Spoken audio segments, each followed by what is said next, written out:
দুর্বল যে ওই সময় মায়েরা কিন্তু এরকমই ছিল। কেউ এসে মা ডাকে উনি খুব খুশি হতেন এই টাইপের। তো আমার যে বাবা উনি আমাদের এলাকায় আমার মার সম্পর্কে মানে পাড়া তো চাস্তো ভাই হয় সম্পর্কে, পাশাপাশি বাড়ি, একবারের পরে তার মানে আমার বাবার বাড়ি।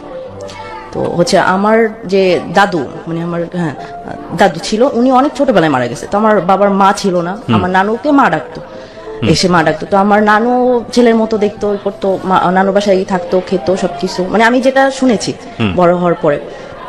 তো এক সময় আমার মা হচ্ছে তার বোনেদের মধ্যে মেজো। তো আমার বড় আন্টির বিয়ে হয়ে গিয়েছিল আর মামা তখন বিয়ে করেনি।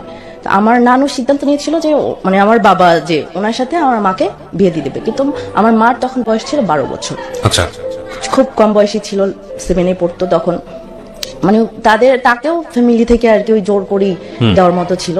যেহেতু আমার মার আমার বাবাকে পছন্দ ছিল না, যেহেতু তাদের সংসারটা আর কি ওরকম ভালো ছিল না, তো তাদের বিয়ের 1 বছরের মধ্যে আমি জন্মগ্রহণ করি।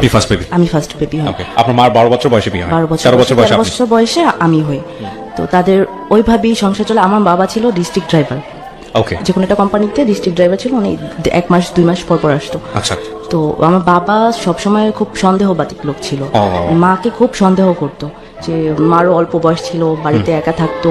এই জিনিসগুলো কি আপনি মার কাছ থেকে শুনেছেন নাকি আপনি দেখেছেন? আমি নিজে দেখেছি, কি করতো, নিজে ফেস করছি। দুই একটা গল্প বলতে পারবেন যে সন্দেহ করে কি হতো? একটা গল্প বলতে না বলে আসতো বাড়িতে, সে যে বাড়িতে আসছে হুট করে চলে আসতো দেখার জন্য, হুট করে চলে আসতো দেখার জন্য যে আমার মা কি করতেছে না করতেছে, বাড়িতে আছে কিনা। আর আমি জ্ঞান হওয়ার পর থেকে দেখি নাই কখনো যে আমার বাবা ভালো একটা বাজার করছে, মানে বড় একটা মাছ কিনছে বা ভালো একটা বাজার করা, এই ধরনের আমি কখনো দেখি নাই। যা করা সব আমার মা। বাবা শুধু ওই মাস শেষে টাকাটা দিয়েই তার দায়িত্ব শেষ, তোমরা কিভাবে চলবা না চলবা, খাবা কি করবা, পড়াশোনা, এগুলার আর কি কোনো ছিল না। তার সম্পূর্ণটা আর কি মার উপর ছিল। আর বাবার তো এই যে সন্দেহ জিনিসটা ছিল, বাসায় আসা পরে মানে এলাকায় পাড়া দেওয়ার পরে মানুষজন অনেক কথা বলতো, আশেপাশে অনেক মহিলারা ছিল, ওরা অনেক কথা বলতো। তো এইগুলো শুনে বাসায় আসার পরেই দেখতাম যে 1-2 দিনের পরে মারামারি হচ্ছে, দুজনে মারামারি, গায়ে হাত দেওয়া, হ্যাঁ দুজনের গায়ে হাত দেওয়া, ঝগড়া হওয়া, আমাদেরকে বাসা থেকে বের করে দিত। আমাদের বলতে কি তখন আপনার আরো ভাই বোন হয়েছে? না, আমাকে আর মাকে, ওকে, দুজনকে বের করে দিত। দুজনকে বাসা থেকে বের করে দিত, একদম জিনিসপত্র সব দিয়ে বের করে দিত। কখনো এরকম হয়নি যে আপনাকে রেখে আপনার মাকে বের করে দিয়েছে? না, সে মানে বাচ্চার প্রতিও তার কোনো দায়িত্ব নাই, কোনোই নেই। আমরা নানু বাসা যেহেতু কাছে, নানু বাসায় চলে যেতাম, ওইখানেই থাকতাম। আবার সবাই বসে মীমাংসা করে আবার হচ্ছে যে পাঠাই দিত, থাকতাম। ওই রকমের 1 মাস 1.5 মাস 2 মাস পর আসতো। এরকম করতে করতেই হচ্ছে যে আমি বড় হয়েছি। বাবা এরকম, এর কোনো দায়িত্ব হয় না। তো যখন আমি ক্লাস 7-8 পড়ি, তখন হচ্ছে যে 1-2টা করে সম্বন্ধ আসতে থাকে আমার, হ্যাঁ সম্বন্ধ আসতে থাকে। তো মাও তো হচ্ছে যে মানে চিন্তা করে যে ফ্যামিলির অবস্থা এরকম, যদি ভালো কোনো ছেলে হয় তো বিয়ে দিয়ে দিবে, এরকম কথাবার্তা চলতে থাকে। তো আমি মানে আমার তখন 2012-তে আমি এসএসসি দিই। আমি যে মানে পড়াশোনা করতেছি, পরীক্ষা দিব, আমার বাবার এর কোনো ছিল না যে আমার মেয়ের পরীক্ষা বাকি। তো সংসারের অবস্থা এরকম, এটা চিন্তা করে আমি জেনারেল লাইনে পড়াশোনা করেছি। তো মা চিন্তা করতেছে এরকম হলে তো সংসারের এরকম অবস্থা, আমার মেয়ের তো পড়াশোনা হবে না। তো মা আমাকে কি করলো, মাদ্রাসা থেকে পরীক্ষা দেওয়া হলো। আচ্ছা, মাদ্রাসা থেকে পরীক্ষা দেওয়া হলো। তো ওই সেন্টারটা ছিল আমাদের থেকে মানে অনেকটা দূরে, 2-3 ঘন্টার রাস্তা, মানে অন্য কি বলে জেলায় এরকম ছিল। তো ওইখানে মা 1 মাসের মতো তো পরীক্ষা হয়, এসএসসি পরীক্ষা। ওইখানে বাসা ভাড়া নিয়ে আমরা ওইখানে থেকে পরীক্ষা দিই।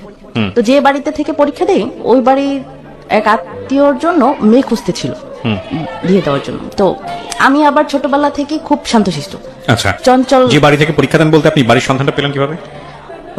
মানে ওই যে আমাদের সম্পর্কে কি হয় আপনার? না, কিছু হয় না। আচ্ছা, সেন্টার আশেপাশে বাড়ি খুঁজে অনেকে যে থাকার জন্য হ্যাঁ ভাড়া দেয়, এরকম থাকার জন্য নেই। তো ওনারা আর কি ওই যে খুঁজতেছিল। আর আমি তো এরকম মানে ওনাদের বাড়ি তো 3টা ছেলে ছিল, কিন্তু আমি মানে একটা মেয়ে, হয় না যে বাড়ির ভিতর ছেলে থাকলে হুটহাট তো এই ধরনের কিছু দেখে নাই তো, বা আমি খুব ছোটবেলা থেকে খুব শান্তশিষ্ট আর কি, এই টাইপের। তো ওনাদের দেখে আর কি আমাকে খুব পছন্দ হয়। আর আমি আবার ছিলাম কি যে আমার মা তো কষ্ট করছে, বা আমি একটা কিছু করব, আমার মা বাবার সম্মান চলে যাবে, আমার মা বাবা যা বলবে তাই, মানে আমাকে যা দিত আমি। ততদিনে কি আপনার ভাই বোন হয়েছে? হ্যাঁ। আচ্ছা, আপনি যখন এসএসসি আমি যখন ক্লাস 8-এ পড়ি, মানে আমার 13 বছর পরে আমার একটা বোন হয়। আচ্ছা, আমি ছেড়ে গেছি। এটা হচ্ছে যে আমার বোনটা যখন হয়, তখন আমার বাবা আর কি ছিল না যে মানে বোনটা আমার বাবার না, এটা নিয়ে আর কি বেশি ঝামেলা হয়েছিল তখন। বোনটা মানে আমার বোন যখন হয়েছিল তখন আমার বোনটা দেখতে আর কি একটু ডিফারেন্ট, মানে আমাদের চেয়ে একটু ফর্সা একটু। সো আপনার বোনের এই জন্মটা নিয়ে বাসায় প্রশ্ন তোলা হয়েছে? হ্যাঁ, প্রশ্ন তোলা হয়েছিল আমার মাকে। মানে আমার বাবা এক পর্যায়ে নাই বলে দিচ্ছে যে সন্তান আমার না। কি বলেন? আপনার বোন জানে বিষয়গুলো আজকে? হ্যাঁ, আমার বোন জানে। তারপরে কি হলো বাসাতে? মানে এটা নিয়ে মানে প্রধানত বেশি হচ্ছে এটা নিয়ে, আমার বোনকে নিয়ে। একটু ডিফারেন্ট দেখতে, একটু ফর্সা, আমার বাবা একটু কালো টাইপের, আর আমি আমার মার মতো। তো আমার বোন, আমার নানা, আমার দুইটা খালা হচ্ছে ফর্সা, তো আমার বোন অনেকটা ফর্সা ওদের মতো হয়েছে। তো আমার বাবার এটা নিয়ে আর কি ছিল যে আমার বোনটা আমার বাবার না, এটা নিয়ে মার সাথে খুব ঝগড়া এই সেই। তারপরও আর কি মানে নিজের মনে মনে রাখতো আমার বাবা, ওইভাবে আর কি করে নাই, কিন্তু বলছে। ভাই বোন কতজন আপনারা? আমরা 2 বোন। এখন 2 বোনই? হ্যাঁ, 2 বোন। আপনার বাবা বেঁচে আছেন? হ্যাঁ, আমার বাবা বেঁচে আছে। আচ্ছা, আমি পরে আসি এগুলা। তারপর তখন আমার বোন, আমি যখন এসএসসি পড়ি তখন আমার বোনের বয়স 2.5 বছর। কিন্তু এর ভিতর কিন্তু আমার বাবা বাড়িতে আসা, যোগাযোগ, এমনকি মাসের যে খরচা, এটা দেওয়া বন্ধ করে দিয়েছে। বন্ধ করে দিয়েছে টোটাল। আমার মা হচ্ছে টেলারের কাজ জানতো, সেলাই কাজ করতো, আর বাবার বাড়িতে ছিলাম, মা ওইগুলো দিয়ে আর কি সংসার চালাতো টুকটাক। তো আমি এসএসসি দিলাম, ওইখানে দিলাম, দিয়ে তারপর চলে আসলাম। তো ওইখানে থাকতে মার সাথে আর কি ওই সম্বন্ধের কথা বলা হয়েছিল। তো মা বলছে যে আমরা বাড়িতে যাই, বাড়িতে আসেন, দেখেন, তারপর বাকিটা করা যাবে। তো আমরা বাড়িতে আসার পরে ওদের বাড়ি থেকে আমাকে দেখতে আসে, যেটা আর কি রুলস, ওইভাবে দেখতে আসে, তাদের পছন্দ হয়। কিন্তু মানে ছেলে ছিল আমার চেয়ে 15 বছরের বড় বয়সে, 15 বছর বড় ছিল, আর আমার বয়স ছিল তখন 15 বছর। 2012-তে এসএসসি দিয়েছি, ফেব্রুয়ারিতে এসএসসি দিয়েছি। তো আমি আর কি না বলি নাই, মানে আমি চিন্তা করেছি মা যেটা বলবে, আমি মা মানি। ভালো লাগতো কোন ছেলেকে? ভালো লাগতো এরকম কোনো কিছু? ভালো লাগতো, কিন্তু যে পেতেই হবে বা চাওয়া জিনিস, এই জিনিসটা আমি বুঝতাম না বা ছিল না। আমি মা মানি দুর্বল, আমি ছোটবেলা থেকে মাকে দেখছি, তো মা মানি দুর্বল। বাবা কি জিনিস এইটা আমার মধ্যে এখনো ফিল হয় না, যে বাবা কি জিনিস এটা আমি বুঝি না। তো ফেব্রুয়ারিতে এসএসসি দিলাম, মে মাসের 6 তারিখে আমার বিয়ে হলো। মে মাসের 6 তারিখ? মে মাসের 6 তারিখে, 12 সালের 6 তারিখে আমার বিয়ে হলো। ঠিক আছে, আমি মেনে নিছি, মানে যেহেতু আমার বড়, তারপর আমি ফ্যামিলি দিক তাকাইয়া আমার এরকম অবস্থা, মা কতদিন দেখবে এগুলা ভেবে হচ্ছে মেনে নিছি। আমি শ্বশুর বাড়িতে যাইনি কখনো, আমাদের বাড়িতে ছিলাম। মা বলেছে যে মেয়ে, মানে আমি তো বড় মেয়ে, এখানে থাকুক কিছুদিন। আমার ইচ্ছা ছিল যে আমি ইন্টারটা কমপ্লিট করব, পড়াশোনা করব, এখানেই থাকবো, তারপর হচ্ছে যদি উঠায় দেয় তাহলে পরে দিবে। আচ্ছা, তো এরকম আর কি আমাদের বাড়িতে ছিল 12 দিন আমার হাজবেন্ড। তারপর উনি আর কি ঢাকায় চাকরি করতো, তো ঢাকায় চলে আসছে। তো একদিন কি করছে, মানে উনি তো নতুন জামাই, প্রায় 2 মাসের মধ্যের কথা, বাড়িতে আসবে, শ্বশুর বাড়িতে আসবে, অবশ্যই জানাই আসবে যে আমি আসতেছি। মানে একদিন রাত্রে কি করলো, মানে না জানাই আসছে, কিন্তু আগের কথা বলছি, গাড়ির শব্দ ফোনে বোঝা যাচ্ছে, আমরা বুঝতে পারছি যে হাজবেন্ড, আমার হাজবেন্ড। তো উনি একদিন না বলে রাত্রে চলে আসছে। এই জিনিসটা আমার খুব খারাপ লাগছে, যে উনি কেন না বলে আসবে। তো আসতে পারে হাজবেন্ড, সারপ্রাইজ দেওয়ার জন্য হতে পারে। নো, এটা আর কি পরে জানা গেছে। এটা হচ্ছে যে ওনার যে দুলাভাই ছিল, উনি আর কি এই জিনিসটা বলতেছে যে তুমি না বলে যাবা, ঢুকাই যাবা, দেখবা যে কি করে না করে, এই জিনিসগুলা। তো এটা আর কি আমিও মেনে নিতে পারি না, আমার ফ্যামিলিও আর কি, যে নতুন জামাই সে আসবে, একটা বাসায় প্রিপারেশনেরও তো ব্যাপার থাকে, নতুন জামাইয়ের জন্য না বলে কেন আসবে। আচ্ছা, এই জিনিসটা যখন আমাকে হার্ট করলো, তো মানে আমারও তো বয়স কম ছিল, আমার কেন জানি মনে হলো যে না, এর সাথে আর কি আমার যায় না, অ্যাডজাস্টমেন্ট হবে না। আর একটু রাগি টাইপের ছিল, মানে চেহারাটাই দেখতে রাগি টাইপের। আমি বলি যে আমার বড় খালু দেখতে মানে কিছুটা ওনার ক্যাটাগরি, যে আমার বড় খালু অনেক রাগি, দেখছে আন্টিকে অনেক মারধর করে। তা আমার মনের মধ্যে না ওই একটা ভয় ঢুকে গেল, যে এও তো এই ক্যাটাগরি, যদি আমাকে মার দেয় বা মারধর করে, আমাকে আর পড়াশোনা না করে। তো ওরা একবার বললো কি, যে তখন আমাকে উঠাই দেয় নাই, বললো যে আমাকে ঢাকায় নিয়ে আসবে। তো মা বলতেছে মেয়ে এখনো উঠাই দেই নাই, এখন ঢাকা নিয়ে যাবে, কিছুদিন যাক। গ্রামে তো বলে যে ভাদ্র মাসে নাকি নতুন বিয়ে হলে মেয়ে দেয় না, তো ভাদ্র মাসটা যাক। তারপর তো যেহেতু একটা সমস্যা হয়েছে, তারপর মানে আশেপাশে সবাই তো এগুলো নিয়ে কথা বলে, করে। তো আমি শুনতাম কিছু বাসার মধ্যে, মার কাছে অনেক লোক আসতো, তো তারা বলতেছে যে এখন যদি মেয়ে দিয়ে দাও, মেয়ের বয়স কম, যে দেখা গেল নেওয়ার পরে একটা বাচ্চা টাচ্চা হবে, তারপর তো মেয়ের জীবনে শেষ। আমার মাথার ভিতর এইটা ঢুকলো যে আমি যাওয়ার পর যদি আমার বেবি হয়ে যায়, আমি এখানে আর যাবো না, আমি এখানে যাবো না, মানে আমি যাবোই না। আমাকে যে যতই বোঝানো হোক না কেন আমি আর যাবো না। তো তাদের ফ্যামিলি থেকে একবার আসলো, আমার হাজবেন্ড আসলো, তার মা আসলো, তার ভাই আসলো, ভাবি আসলো, মানে আমার ননদ আসলো, সবাই আসলো, কথা টথা বললো টললো। মানে আমার তো চিন্তা হচ্ছে যে আমি যাবই না। তো এর ভিতর আমার হাজবেন্ডের ভাবি হচ্ছে যে বলতেছে যে এই মেয়ে যখন যাবে না, এই মেয়েকে থাক নেওয়ার দরকার নেই, এর যে নাকের টানটি দিছো সব খুলে নিয়ে আসো।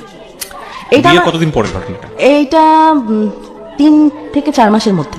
ততদিনে কি আপনার হাজবেন্ডের সঙ্গে আপনার কথোপকথন হতো? লাইক যেহেতু অনেক সিনিয়র ছিল, একটা প্রেমের সম্পর্ক ডেভেলপ করা। আমি আসলে যে হাজবেন্ড কি জিনিস, সংসার কি জিনিস তখন বুঝতাম। বাট ও যে আপনাকে পছন্দ করে, ও যে আপনাকে লাইক করে, এগুলো বোঝাতো কোনোভাবে? করে কিনা জানি না, যে সে হাজবেন্ড আসতো, থাকতো, সময় হতো, চলে যেত। হাজবেন্ড ওয়াইফের সম্পর্ক যেটা হয় সেই জিনিসটা খুব নরমাল ছিল আপনাদের মধ্যে? হ্যাঁ, নরমাল। ওকে, নাকি এমন ছিল যেহেতু যে বিষয়গুলো আপনি অনেক বেশি আন্ডার এজ ছিলেন, সুতরাং আপনাদের মধ্যে কোনো মেন্টাল আন্ডারস্ট্যান্ডিং ছিল না, বুঝতেন না বিষয়গুলা, ও অনেক জোর জবরদস্তি করতো? হ্যাঁ, এটা তো ছিলই। ওকে, এটা ছিল। আমরা আসলে কিছু বিষয় এখানে খুব যতটুকু পরিমাণে আলোচনা করা যায় ততটুকু আলোচনা করব, কারণ এগুলো খুবই ইম্পর্টেন্ট একটা সম্পর্কের ক্ষেত্রে। এই জিনিসগুলো যে কতটা গুরুত্বপূর্ণ, মানে একজন মানুষ আসলো রাতের বেলা লুকিয়ে লুকিয়ে তাতেই সম্পর্ক খারাপ হয়ে যায়, বিষয়টা এরকম না। হয়তো একটা উপসর্গ লাগে খারাপ সম্পর্ক ব্রাস্ট আউট হওয়ার জন্য, কিন্তু তার পিছনে অনেকগুলো কারণ থাকে। ঠিক আছে, চলেন। হ্যাঁ, তারপর বললো যে খুলে নিয়ে যেতে। হ্যাঁ, খুলে নিয়ে যেতে। তো এদিকে তো আমার বাবা বাজারে গিয়ে বাজার টাজার করে নিয়ে আসছে, মা রান্না করতেছে, যেহেতু বাড়িতে মেহমান আসছে। তো ওনারা আর কি আমাদের কোনো কথাই শুনলো না। মা বাবা বলতেছে যে আচ্ছা যাই হোক, যা মানে সম্পর্ক থাকবে কি না থাকবে সেটা তো পরের ব্যাপার, আপনারা আসছেন, অন্তত খাওয়া দাওয়াটা করে যান দুপুরবেলা। তো ওনারা খাওয়া দাওয়া করলো না। বড় যে আমাদেরকে আরো বকাবকি করতে করতে মানে অন্য বাড়ির উপরে দিয়ে যেতে হয়, তো অন্য বাড়ির উপরে দিয়ে যাচ্ছে, আর বলতেছে যে কেমন বাড়িতে বিয়ে করাইছি, দুপুরবেলা চলে যাচ্ছে, এরা খাইতেও বললো না। আচ্ছা, এদিকে তো আমার বাবা বাজার করে নিয়ে আসছে, মা রান্না করতেছে। তো মানে এই ছোট ছোট জিনিস আমাকে আবার খুব হার্ট করে। প্রিয় শ্রোতা, আমরা এই জায়গাটায় ছোট্ট একটা বিরতি নেব এবং বিরতির পর আবারও ফিরে আসবো জীবন গল্পে। যাওয়ার আগে আপনাদেরকে বলতে চাই, ঢাকা এফএম এর আরো একটি ইউটিউব চ্যানেল যেখানে আপনারা জীবন গল্পগুলো দেখতে পারবেন। আমাদের এই চ্যানেলটি আপনারা সাবস্ক্রাইব করুন। আমাদের চ্যানেলটির ঠিকানা হচ্ছে www.youtube.com/ilovedhakafm ILOVE love DHAKAFM। চ্যানেলটিতে গিয়ে আপনারা সাবস্ক্রাইব করুন। আমার এই অনুষ্ঠানগুলোতে যদি আপনি অংশগ্রহণ করতে চান, আমাদেরকে ফোন করবেন। আমাদের ফোন নাম্বারটি হচ্ছে 09611904904। আমি আবারও বলছি 09611904904। ওকে, ছোট্ট একটা বিরতি। জীবন গল্প, জীবন গল্প, জীবন নাটকের চেয়েও নাটকীয়। জীবন গল্প, জীবন গল্প, জীবন নাটকের চেয়েও নাটকীয়। Welcome back once again. প্রিয় শ্রোতা, আপনারা শুনছেন জীবন গল্প। আমি আরজি কিবরিয়া আপনার সঙ্গে রয়েছি। আমার এই অনুষ্ঠানগুলোতে যদি আপনি অংশগ্রহণ করতে চান, আমাদেরকে ফোন করবেন। আমাদের ফোন নাম্বারটি হচ্ছে 09611904904। আমি আবারও বলছি 09611904904। ওকে, আমরা যেখানটায় ছিলাম তারপর মানে আমার তো মনে কখনো তাকে ধরেই নেই যে কোনো একটা জিনিসে মায়ায় আটকে যাবো, এই জিনিসটা ছিলই না।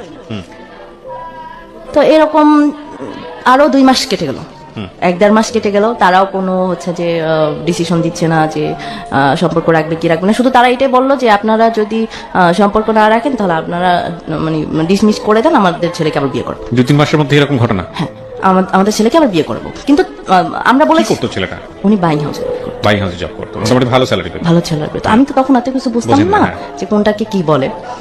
মা বাবার ভালোটাকে ভালো মনে করেছি। ওকে, তারপর ওনরা আমাদেরকে প্রেশার দিত, যদি না থাকার হয় সম্পর্ক তাহলে তোমরা মানে ডিভোর্স দিয়ে দাও বা তোমরা করে দাও, আমাদের ছেলেকে আবার বিয়ে করাবো, এই টাইপের।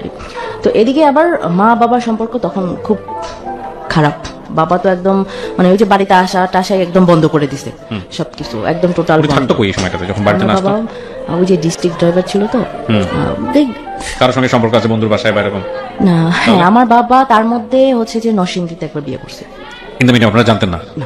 জানতাম না। ওখানে গিয়ে থাকতো? হ্যাঁ, ওখানে গিয়ে থাকতো। ওকে, তো আমি মানে এটা হচ্ছে যে বিয়ের 6 মাসের মাথায় আমি ডিভোর্স দিয়ে দিই ছেলেকে। যেহেতু আমি সম্পর্ক মানে ওদের কথা, যেহেতু তুমি সংসার করবা না, সম্পর্ক রাখবে না, তাহলে তোমরাই দিয়ে দাও।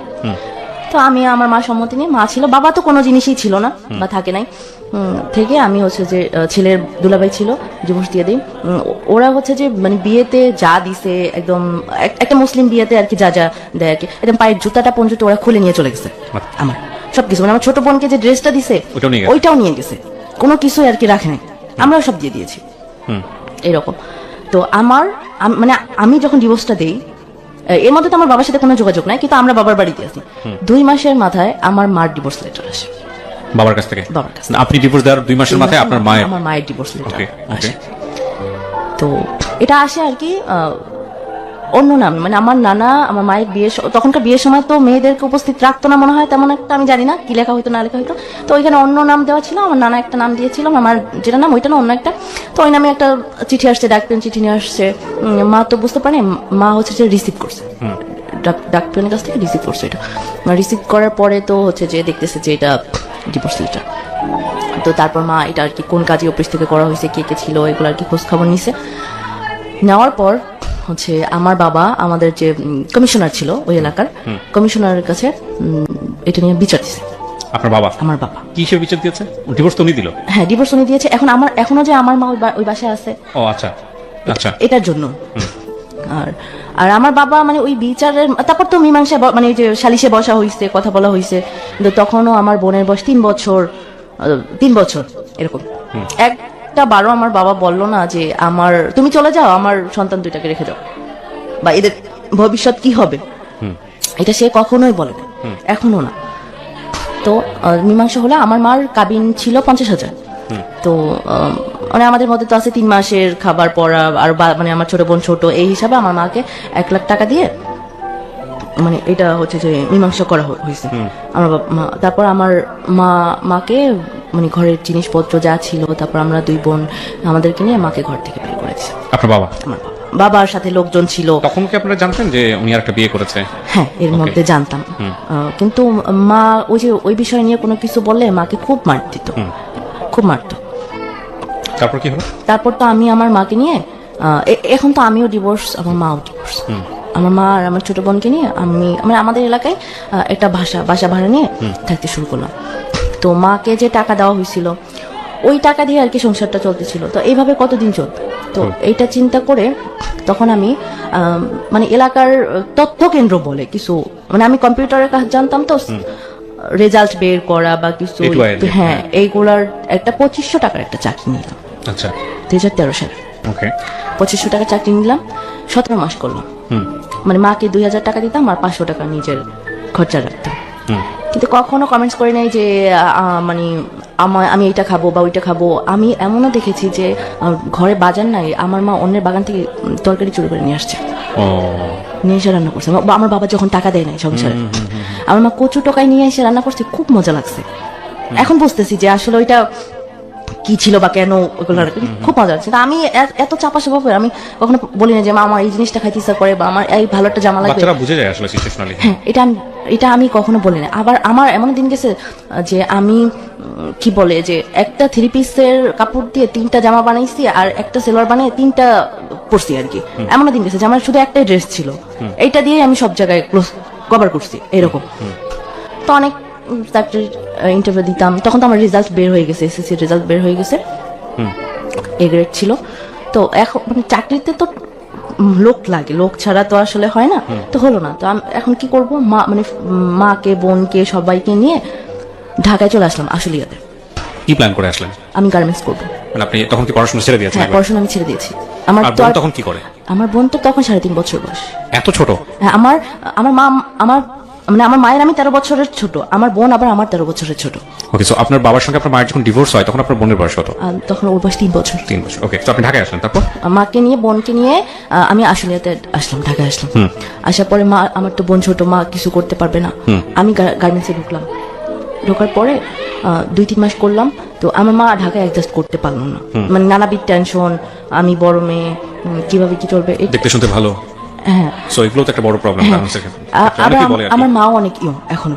ওকে, খুব স্বাভাবিক, কারণ আপনি 12 বছর 13 বছর বয়সে আপনার জন্ম হয়েছে। হ্যাঁ, তো মা খুব ডিপ্রেশনে চলে গেল। এখন তো বুঝতেছি যে আসলে একটা ডিপ্রেশনে চলে গেল, অসুস্থ হয়ে গেল। তো আমার নানু এসে আমার মাকে নিয়ে গেল। তা আমাকে বললো যে তুমিও চলো, এখানে থাকা দরকার নেই। কিন্তু আমি ভাবলাম যে আমি চলে যাব, তাহলে আমার মা চলবে কিভাবে। মা চলে আসলো, আমি ঢাকায় রইলাম, 2 মাসের মতো করলাম। ঈদের ছুটিতে বাড়িতে আসলাম, মার কাছে আসলাম। আসার পরে ছুটি কাটাই আবার ঢাকায় গেলাম, জয়েন করলাম। কিন্তু তখন আর যে অফিস করতে বললাম না, আমার জন্ডিস হয়ে গেল। তো গার্মেন্টস থেকে ছুটি দিল, তারপর আমি আর গেলাম না, মানে মাই আর কি আমাকে যেতে দেয়নি। পরে মা ঢাকায় যেয়ে আমাকে নিয়ে আসলো যে তোমার আর চাকরি করতে হবে না, তুমি চলে আসো। এটা 2013 সালের কথা, 13 সালের শেষের দিকে, 13 সালের কথা। তারপর আমরা মানে আম্মা আমাকে যে নিয়ে আসে, আমরা আবার চলে আসি বাড়িতে।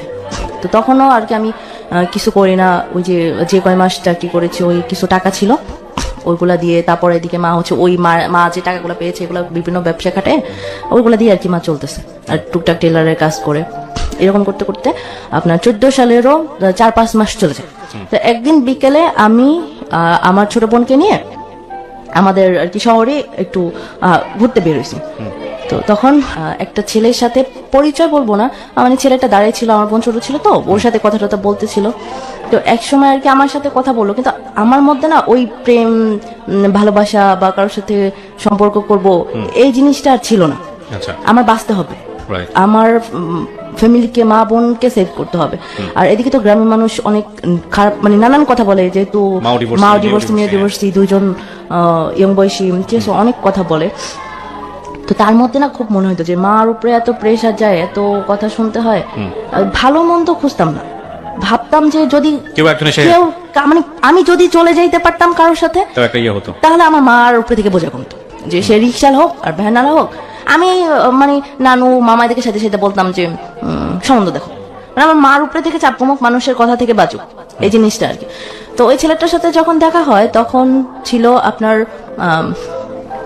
অক্টোবরের 2 তারিখ ছিল, ওই 14 সাল। 2 তারিখ বিকালে দেখা হয়। তো উনি অনেক রিকোয়েস্ট করার পরে আমি আমার ফোন নাম্বারটা দিই। তো তখন আমার ফোন ছিল না, ফোন নষ্ট ছিল। তো আমি 6 দিনের মাথায় একটা ফোন কিনি।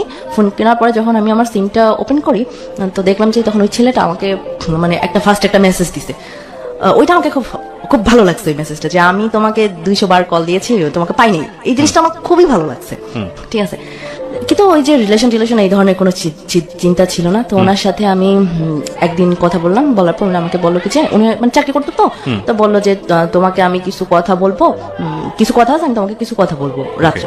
আচ্ছা ঠিক আছে। তো ওই দিনকার উনি আমাকে কিছু বলো না। পরে একদিন আর কি ওই ছেলেটা ওর ফ্যামিলি সম্পর্কে বললো, যে বাবার সাথে ভালো সম্পর্ক না, ওরও হচ্ছে বাড়িতে সৎমা, মা বাবা ডিভোর্সি, ওর বাড়িতে সৎমা, ছোটবেলা থেকে ওইভাবে স্বাচ্ছন্দ্য পায় নাই। এখন হচ্ছে যে মানে ওর দুর্বলতা গুলো ও আমাকে শেয়ার করলো। ওর কথা শুনে আমার দুঃখ আমি ভুলে গেলাম। আচ্ছা, মানে আমার মনে হলো যে এ তো আমার চেয়েও খুব অসহায়, মানে খুব খারাপ এটা। তা আমি ভাবলাম যে আচ্ছা, আমি কোনো সম্পর্কে যাব না, যদি আমি বিয়ের কথা বলবো যে আমার ফ্যামিলি এরকম, আমার মা বাবা ডিভোর্সি, আমি ডিভোর্সি, যদি এটা শুনে সে রাজি হয় তাহলে আমি বিয়ে করবো। আচ্ছা, যে আমি এখনো পর্যন্ত মানে তখন ভাবতাম যে আমার জন্য যদি একটা লোক ভালো থাকতে পারে তাহলে তো কোনো সমস্যা নেই, না হয় একটু স্যাক্রিফাই করতে হবে, এই তো আর কি। তো এটা ওনাকে যখন বললাম, একদিন দেখা করেছি, দেখা করার পরে ওনাকে আমি যখন বললাম যে আচ্ছা আমার পক্ষে তো রিলেশন করা সম্ভব না, আমি আমার ফ্যামিলি এরকম, আপনি যদি আমাকে বিয়ে করেন তাহলে আমি বিয়ে করতে পারবো। উনি বললো কি যে আচ্ছা ঠিক আছে, আমার কোনো সমস্যা নাই, আমি বিয়ে করবো। তো আমি বললাম যে ঠিক আছে, তাহলে আপনার বাড়ির কারোর সাথে আমাকে কথা বলে দেন। তো ওর একটা বড় বোন আছে, দুলাভাই আছে, তো ওনাদের সাথে আমাকে কথা বলে দিল।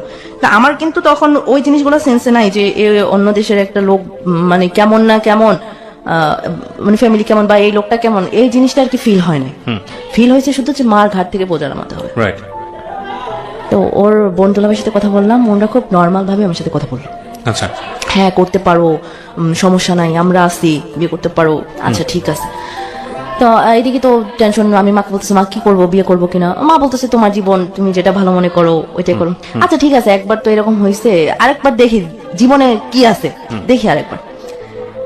তো হচ্ছে আমি আমার নানুকে নিয়ে আর ওর সাথে বিয়ের সময় কেউ আসে না, কোর্টে গেলাম, আমাদের পরিচিত কেউ ছিল, ওনার কাছে গেলাম, মা কথা বলে দিল, গেলাম। তো তখন না আমার মনে বিয়ে করে ফেললেন, ওর ফ্যামিলিতে কেউ ছিল না? না, ওর ফ্যামিলি কেউ ছিল না, তারা তো সব ঝিনাইদা, আর ও তো আমাদের ওইখানে চাকরি করতো, ওই ছেলেটা আমাদের দেশে চাকরি করতো। তখন আমার মানে মাথায় আসলো যে এরকম তো অনেক জায়গায় দেখি বা শুনি যে বাড়িতে বউ থাকে, বাচ্চা থাকে। তো আমি ভাবলাম যে আচ্ছা, আমি কথা বললাম যে বিয়ে তো করলেই করা যায়, সমস্যা নাই। কাজী অফিসে বা উকিলের রুমে ঢোকার আগে আমার নানুর সাথে ছিল, যে আমার নানুর শরীর ছুঁয়ে বলো যে তোমার যদি বাড়িতে বউ থাকে বা বিয়ে থাকে বা বাচ্চা থাকে তাহলে কোনো সমস্যা, আমি এখান থেকে চলে যাবো আমার নানুকে নিয়ে, আমি বিয়ে করবো না, কারণ আমি তো মেয়ে হয়ে যাবো না অন্য একটা মেয়ের সংসার ভাঙতে। আর এটা বিশ্বাস ছিল যে একটা মুরব্বী শরীর ছুঁয়ে তো কেউ মিথ্যা কথা বলবে না, এই মানে এটা আমি ভাবতাম। তো ওই ছেলেটা কি করলো, আমার নানুর মানে হাত ধরে বললো যে না আমার এরকম কোনো কিছু নাই, শুধু ফ্যামিলি নিয়ে একটু ঝামেলা, আমার বিয়ে বা বউ বা বাচ্চা এরকম কিছুই নেই। আচ্ছা, মানে বিয়েটা হলো, হওয়ার পরে তো আমাদের বাড়িতে আসলাম, আসার পর ওর অফিস ছিল, ও চলে গেছে 2 দিনের মাথায় আসছে। আসার পরে ছোটখাটো ফ্যামিলি ভাবে যতটুকু করা যায় আর কি ওইভাবে গায়ে হলুদ টলুদ করে টোরে যাই হোক হলো। হওয়ার পরে তো ও যখন আসতো দেখতাম যে একটা নাম্বার থেকে কল আসতো, ছেলেদের নাম দিয়ে সেভ করা, কিন্তু কথা বলার ধরনের তো বোঝা যায় যে কার সাথে কে কিভাবে কথা বললে। এটা তো তো কয়েকদিন আমি এটা আন্দাজ করছি, করার পরে এটা হচ্ছে 1 মাসের মাথায়, 1 মাসে আমি দেখছি, দেখার পরে 1 মাসের মাথায় হচ্ছে যে একদিন এরকম ফোন আসছে, পরে আমি স্পিকার বাড়াই দিছি যে কে কথা বলে, যদি ফ্রেন্ড হয় বা ছেলে হয় তো স্পিকারে কথা বলতে তো সমস্যা নেই। তো তখন শুনতেছি যে ওইটা ওর ওয়াইফ, মানে ওর বাড়িতে বউ আছে। কিভাবে বুঝলেন? বিবাহিত, ওই যে ওর বউর সাথে কথা বলতেছে। তখন মানে আমি তো ওকে বাধ্য করছি যে কে ফোন দিছে তুমি স্পিকারে কথা বলো, ওই মেয়েটা যেভাবে কথা বলবে ওর তো ওইভাবেই কথা বলতে হবে, শুনতে হবে। মেয়ে যে শুনতেছে তুমি কি করতেছো, কোথায় আসছো, খাইছো নাকি, একটা হাজবেন্ড ওয়াইফ যেভাবে কথা বলে ওইভাবে ফোন রাখলো। তারপর আমি বললাম যে মানে আমি তো একদম পুরা হতভম্ব হয়ে গেছি যে আমি কি করলাম। একবার তো লাইফে একটা অঘটন ঘটলো, আবার আমি জানি না শুনে এরকম একটা ছেলেকে বিয়ে করলাম। আমি কি আমার তো বেবি ছিল না, আমি ডিভোর্সি ছিলাম, কিন্তু আমি কি চাইলে একটা ভালো ফ্যামিলির ছেলেকে বিয়ে করতে পারতাম না? তখন কিন্তু ওর ওইরকম চাকরিও ছিল না, মানে চাকরি ছিল টেম্পোরারি এরকম আর কি। আমি কিছুই ভাবি না, আমি শুধু ভাবছি যে আমার মার ঘাট থেকে বোঝা নামাতে হবে, শুধু এইটাই ভাবছি, নিজেকে নিয়ে কখনোই ভাবিনি। শুনলাম সবকিছু কেন কিভাবে বিয়ে হয়েছে না হয়েছে। তো ও বলল যে তখন তো সে আমার হাজবেন্ড, তখন সে বললো কি যে ওকে মানে ওর যে প্রথম বউ, ওর প্রথম বউ আবার ওর থেকে 15 বছরের বড়। ওকে ওকে, ওর সাথে জোরপূর্বক মানে দুলাভাই বিয়ে দিয়েছে, নয়তো ওর বোনকে ছেড়ে দিবে এই টাইপের কিছু একটা কথা বলে বিয়ে দিয়েছে। তো ওর সাথে ওর বড় মানে ওর প্রথম ওয়াইফের সাথে ভালো সম্পর্ক ছিল না। প্রিয় শ্রোতা, আমরা এই জায়গাটায় ছোট্ট একটা বিরতি নেব এবং বিরতির পর আবারও ফিরে আসবো জীবন গল্পে। যাওয়ার আগে আপনাদেরকে বলতে চাই, ঢাকা এফএম এর আরো একটি ইউটিউব চ্যানেল যেখানে আপনারা জীবন গল্প এবং সিক্রেটস অনুষ্ঠানের ভিডিওগুলো দেখতে পারবেন। আমাদের এই চ্যানেলটি আপনারা সাবস্ক্রাইব করুন। আমাদের চ্যানেলটির ঠিকানা হচ্ছে www.youtube.com/iloveDhakaFM, ILOVE love DHAKAFM। চ্যানেলটিতে গিয়ে আপনারা সাবস্ক্রাইব করুন। আমার এই অনুষ্ঠানগুলোতে যদি আপনি অংশগ্রহণ করতে চান আমাদেরকে ফোন করবেন। আমাদের ফোন নাম্বারটি হচ্ছে 09611904904। আমি আবারও বলছি 09611904904। ওকে, ছোট্ট একটা বিরতি। জীবন গল্প, জীবন গল্প, জীবন নাটকের চেয়েও নাটকীয়। জীবন গল্প, জীবন গল্প, জীবন নাটকের চেয়েও নাটকীয়। Welcome back once again. প্রিয় শ্রোতা, আপনারা শুনছেন জীবন গল্প। আমি আরজি কিবরিয়া আপনার সঙ্গে রয়েছি। আমার এই অনুষ্ঠানগুলোতে যদি আপনি অংশগ্রহণ করতে চান আমাদেরকে ফোন করবেন। আমাদের ফোন নাম্বারটি হচ্ছে 09611904904। আমি আবারও বলছি 09611904904। ওকে, আমরা যেখানটায় ছিলাম তারপর। তো এটার জন্য ও আবার চেয়েছিল যে নিজের মতো করে কাউকে বিয়ে করবে।